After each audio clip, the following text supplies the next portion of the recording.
clock ticking toward the shutdown. Wisconsin politicians are reacting, as you can imagine. Yeah, Newsline 9's Cassandra Vinch spoke with a number of them today on the political tug-of-war in Washington.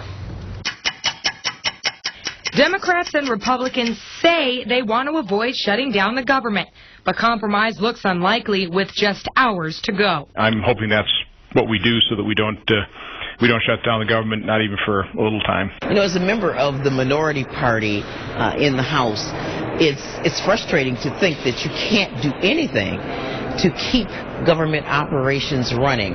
This gridlock has become another fight about a controversial issue: health care. We want to keep the government funded, we want to keep it operational, but we want to keep the fight up on Obamacare. They keep coming back at it to repeal it 42 times, and now to threaten to shut down the government or to refuse to pay our nation's bills is crazy, and it shouldn't be attempted. Congressman Sean Duffy says he's just standing up for his district. My constituents, they don't have big lobbyists in Washington, D.C. All they have is me. And I keep getting phone calls yesterday, today, about the pains of Obamacare from many of them. Wisconsin Senator Ron Johnson says the health care law simply isn't ready. The responsible thing to do would be to at least delay it for a year. The most responsible thing to do would be to repeal it. But Democrats say it's ridiculous to tie the health care law to government funding. You do not hold the U.S. and global economy hostage for your own narrow legislative agenda. Both sides have talked about delaying the shutdown deadline for a week, but at this point it's unclear if that will happen. Cassandra Vinch, Newsline 9.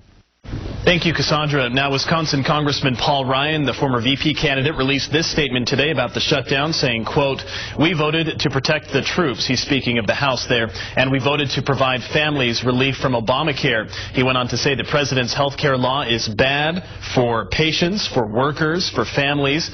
We have an opportunity, he says, to help families in need and help grow the economy.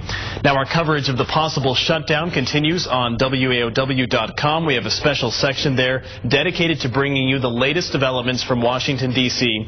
Just look for the government shutdown section under featured reports at WAOW.com.